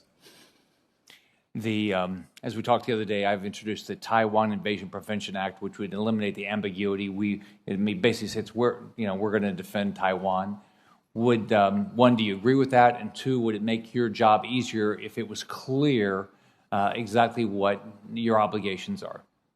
I think that the One China policy, the Taiwan Relations Act, the 3 communiques, and the 6 assurances, I think that's done a really good job of maintaining the status quo, which is peace, which is solving the challenge in Taiwan on a not a unilateral way, and so that status quo is important. Going forward, a policy change, I think, would be one that would have to be based on the rhetoric and the risk that China is presenting. And if confirmed as the Vice Chairman, I look forward to helping shape that and shape our thinking on that as we press forward. Do you believe General Secretary Xi fears a U.S. reaction from the U.S. With regard to his continuing aggression towards Taiwan and even other countries in Asia? I think that I can't speak for what's in his head, but I suspect that the credible and capable military that's forward under Admiral Aquilino's leadership is one that should give him pause. That we are prepared and positioned to do what we need to. For decades, the U.S. has reserved the right to preemptively use our nuclear weapons in the event our national security requires it. Do you believe we should keep that option open or abandon it? I think that options are always good, and keeping all options on the table for the president is important. Do you have any concerns about China's focus on their and success in their hypersonic missiles? Absolutely. It's an area that my predecessor discussed at great length, and they are moving very, very quickly in hypersonics, and a very challenging weapon system, and one in which we need to keep pace, if not overmatch. So what do you think when Congress doesn't pass the National Defense Authorization Act and continues to do continuing resolutions rather than pass a budget? How does it impact our military readiness? That's a great question, sir. The continuing resolutions are super challenging, as you know. They eliminate our ability to move, the flexibility. They stop new starts, our ability to invest in new weapon systems. They have a human cost that goes with them. Let me go back to the one I just mentioned because it synchronizes with your question, and that is a CR would prevent us from advancing on new initiatives like the Army and the Air Force program on hypersonics. So CRs are very destructive and and challenging for the service to work forward and work through. So how many ships do you think the Navy needs to be able to guarantee freedom of the seas for ourselves and our allies and our partners? Yeah, first, I appreciate the law that says 355. That's important. I understand that. Presence matters, capability matters, but so does capacity matters. And so I think there's this balance between capacity and capability as we seek to meet the law of 355. And so going forward, we'll try to work to get to the 355 because that's what the law says. But in the meantime, as we work to get there and try to get there as fast as we can, we have the balance, capability, and capacity. There's some other things that we can bring to the table in addition to the capacity piece. Thanks, Admiral. Thanks, Chair Reed. Thank you very much, Senator Scott. We have 4 individuals on the WebEx, but we also have a vote. So I will, at this point, Admiral, recess for 10 minutes so that I can vote, and also that I can allow my colleagues to have a chance to question you. So the committee stands in recess.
Let me call the hearing back to order and recognize Senator Rosen via WebEx. Senator Rosen.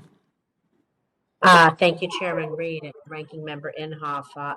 And for holding this hearing, and I'd really like to thank Admiral Grady for meeting with me recently, for your lifetime of service, and of course your willingness to continue to serve. And I wrote this down from your opening statement. I really liked it when you said stronger families means a stronger fleet. I think that is really a terrific quote, and I may use that from time to time, and I will credit you with that, Admiral. But I want to talk a little bit about cybersecurity now. As we discussed in our last meeting last month, cyber attacks are becoming one of the central security threats to the U.S. and, of course, to all of our partners. Our allies are essential to ensuring U.S. cybersecurity because we rely on them to do threat hunting, enable early warning, to harden our own collective defenses. And as you well know, cyber defense is part of NATO's core task of collective defense. So given the rising threats of cyber attacks from both state and non-state actors, NATO efforts to protect allied networks and enhance resilience across the alliance, well, it's just more critical than ever, which is why I raised this subject when I met with NATO leadership in Brussels just before Thanksgiving. So, Admiral Grady, what do you see as the significant cyber threats the NATO alliance is facing? And can you specifically describe the cyber threat our European allies face from Russia, and how, if confirmed, you would advise and support our allies in combating this cyber aggression? Yes, ma'am. Thank you. Cyber is a domain that is increasingly active, increasingly contested, and increasingly competitive. And I think for our NATO allies, they recognize that. And so working together with them to face those challenges in this increasingly competitive domain is important. We tend to think about warfare as something that has a start point and an end point, and I think cyber is one that tells us that there's a lot happening in the gray zone that we have to think about even before conflict starts. And indeed, conflict could kick off in cyber before anything else. I think another piece of the cyber challenge that we face is how we work within the whole of government and with industry. And so even in our own country, we have to look at our attacks on meatpacking plants and railroads and those kind of things to know that we have to be good partners, certainly with our allies and partners in NATO and beyond, but of course with our industrial-based partners and the rest of society, because that is, in fact, what's happening now in the gray zone world that we live in. Yeah, I couldn't agree more. This is an area that is going to become an increasing threat to all of us around the world. And so we really have to think about our cyber readiness, because our nation is really grappling with the aftermath of unprecedented cyber attacks. In the U.S., we're expected to face a shortage of 3.4 million skilled technical workers next year. Those workers help us to address these threats. There are particularly large gaps in cybersecurity. DoD continues to face challenges addressing requirements for certain key skill areas, such as those in the cyber and STEM fields. And so to help address the shortfall, inspire future generations of talent, last year's NDA, Senator Rounds, Peters, Blackburn, and I introduced a bipartisan bill to help our junior ROTC young men and women have a STEM training and education track. So that's great. And this year's NDAA, again, I worked with Senator Blackburn to create a civilian cyber reserve, which will also help address cyber defense personnel needs. So, Admiral, if confirmed, how will you recruit and train personnel in these critical cybersecurity and STEM field, networking, hardware, software, all of it, so that we can really surge up and address these challenges that we know are going to be increasing day after day? Yes, Senator, and thank you for your leadership on that initiative. Just a quick shout out on the JROTC and how important that is for the health of the force going forward. And then the STEM education that you and I talked about, how critical that is. And the key element of that is getting to to our youngsters sooner than later is important. You and I talked about that. Concepts like a civilian cyber reserve, you and I talked about this. In my view, if you're willing to serve your country, if you can pass the security clearance, but you may not look like me, I don't care. If you can come and you can serve and you can and you can help us win in cyber, whether as in the civilian cyber reserve or some other form, we need to encourage that, because that's an area that we know we have to win in, and we know our adversaries are throwing a lot at it, and we have to outpace that. Well, thank you. I want to be sure that the DoD maintains our technological superiority, and I'm going to do everything I can to help enforce that, grow that with you. So thank you. I see my time is up, Mr. Chairman. Thank you, Senator Rosen. Senator Tuberville, please. Thank you, Mr. Chairman. Save the best for last. Thank you, Admiral, for being here, and your wife and your service. I'm excited about you being in this position. I think you'll bring a lot to who we are and what we are. I hear about all these our rockets and our tanks and all that. I came from a team atmosphere of 40 years, and I've been all around the world since I've had this job now for 12 months, and I've seen how dangerous it is. And if we're going to survive, not just our country, but the world, our military is going to have to do it for us. And it's not all the bells and whistles, it's the Jimmy Joes and Janes. And my concern is, how do we build that best military? How do we build the values and morals and educate these young men and women? Because we're finding less and less that obviously that we will take in the military. And what we have total, I think, close to 2.5 million people, reservist, active duty. I just want to get your thoughts on that. I'd like what you told me back when we met about drug testing kids. We're becoming more of a liberal society in things that we do, but we cannot allow that to creep into our military, because what they do means life and death, to themselves, to people around them, and also their survival of who we are, the free world. So I hope you would bring, and I know you will bring, a lot of that to the Joint Chiefs, to let that pass on down from the people that you work with. So talk a little bit about, structuring, our military from this point on. We've got a great military. I think there's some things that we need to maybe correct, but we still got to build that fighting machine. Yes, sir. You and I talked at great length about how X's and O's are important, but Johnny and Joe and Jane are more important. Right. And so the center of the universe, our soldiers, our sailors, our airmen, Marine, Coast Guardsmen, Guardians, it's important that we don't forget that that's what it is all about, and setting them up for success to win and to not go into that fair fight is absolutely critical. You and I also talked about the sailors and the servicemen that we're getting into the Navy now. And as I told you, sir, I'm super impressed with who we get now. They're different than when you and I were growing up, but they're just as good. And I'm supremely confident that we can ensure that they stay that way going forward. Drug testing is a really important policy. It is a very successful policy. We have a zero tolerance for that kind of thing, and that will continue so that we can maintain that lethal, credible warfighting edge that you expect us to have going forward, built on the center of the universe, our service members.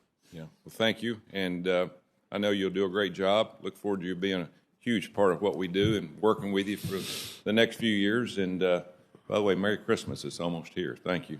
Sure. Thank you. Thank you, Mr. Chairman. Thank you, Senator Tuberville. Admiral, thank you for your testimony, and thank you for your 40 years of service, you and your Christine and your family. And I look forward to your speedy confirmation. With that, I will adjourn the hearing. Thank you, sir.